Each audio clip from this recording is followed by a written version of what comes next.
Hey there guys, how are you doing? Welcome back to Nerd Kingdom. In today's video, we're going to be talking about the first book in the Wheel of Time series, The Eye of the World. Now don't worry, there will still be a Dungeons and Dragons video coming out later this week, but just finished this book last night and I really wanted to talk about it. And I know that the fan base and the community is so brilliant. I know there's a series of this coming to TV soon. So I decided I wanted to sort of jump into this book series headfirst and give my thoughts on it. Now, this is going to be a spoiler-free review. I'm not going to spoil anything in this book, and I'm not going to spoil anything in any future videos I do talking about this book, because I really want people to pick it up and read it and enjoy it for themselves. This is considered one of the grandfathers of fantasy literature, and I feel that you should go into it with an open mind, knowing about the time period that it was written in, and being aware that this is also a long and detailed series.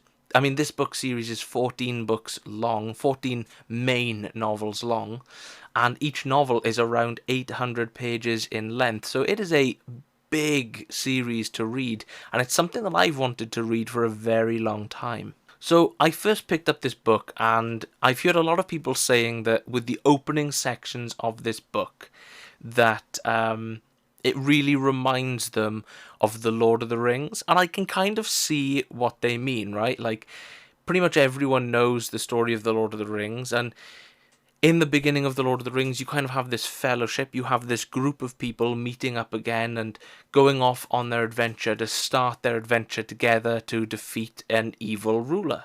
And that's basically the same premise that we're getting here. We have the Chosen One trope, and I think it's fairly obvious who the Chosen One is. However, the way the first book ends kind of leads me to believe that it was meant to be a big surprise and a big reveal. I didn't really get that. What I did find about this book is, even though I'm very much aware that people who have read the full series love the series as a whole and really enjoyed their read of it, I did find that the first book was quite dry in places. I didn't find myself, really enthused to keep reading. I didn't find it a page turner, basically. I was just kind of happy to read it at a slower pace and to just enjoy the process. Nothing about it made me want to stop reading, but there was nothing in it that kept me going massively. So I'm really excited to see where the series really picks up and really gets going. One thing I noticed about this as well is, if you guys have read Dune, which if you haven't read Dune, I highly, highly recommend you read just that first book. But the way that some of the different organizations work in this remind me of Dune. You have a female organization, a female group within this of kind of like mages and magic users known as the Aes Sedai. And I thought that that made for just a pretty decent plethora of very strong female characters.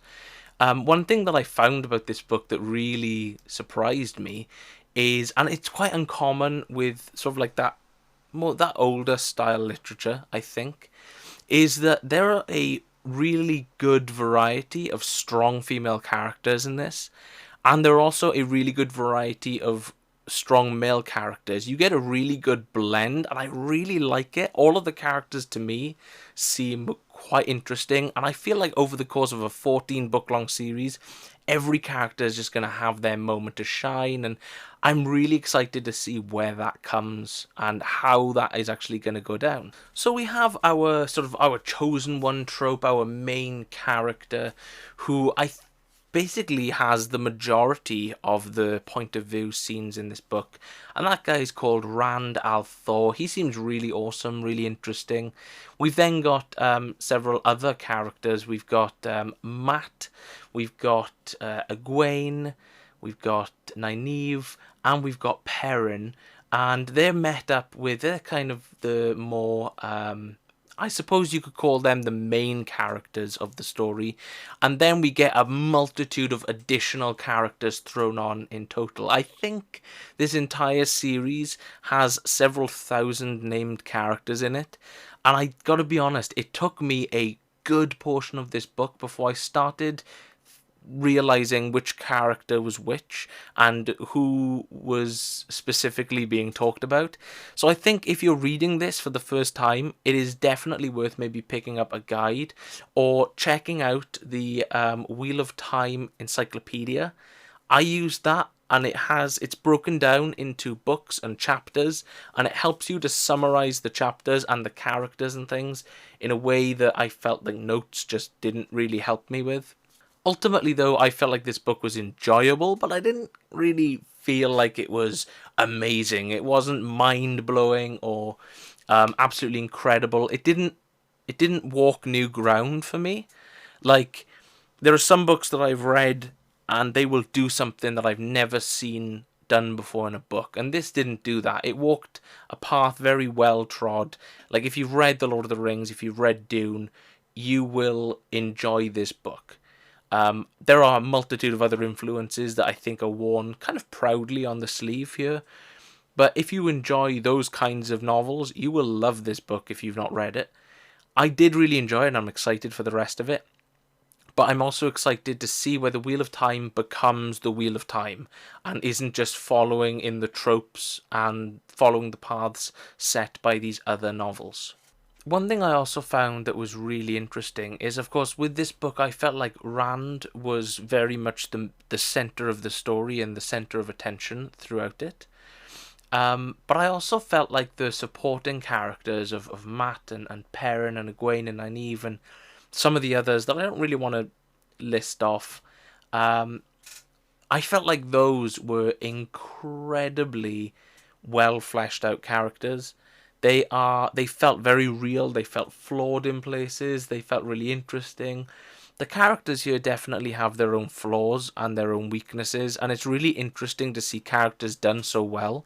I think what is interesting about the Wheel of Time is, although it is set in this sort of high fantasy style world, it is very much populated by characters who are well thought out. And if you are looking for a novel that is sort of a really great character study of different characters and what they're like, and how to write good characters, basically, then I think look no further than The Eye of the World, because I really, really enjoyed these characters and their actions and the way they behaved. Sometimes they behaved in a way that was very childish, which showed their immaturity, and other times other characters behaved in a way that was very intellectual and very, very interesting. And you can tell that this is a novel where the characters are the central focus, and those are the kinds of novels that I really enjoy to read.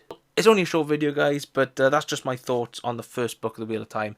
If you are interested in reading this along with me, I plan to start reading the next book after I finish A Wise Man's Fear by Patrick Rothfuss. And I'll probably do a video talking about The Name of the Wind and The Wise Man's Fear, just to discuss my thoughts on those, because I've really enjoyed that fantasy series too. Thanks for watching, guys. I hope you really enjoyed this, and I hope you guys decide to pick it up and give it a read yourselves, or to read it along with me. So until next time, guys, have a good day.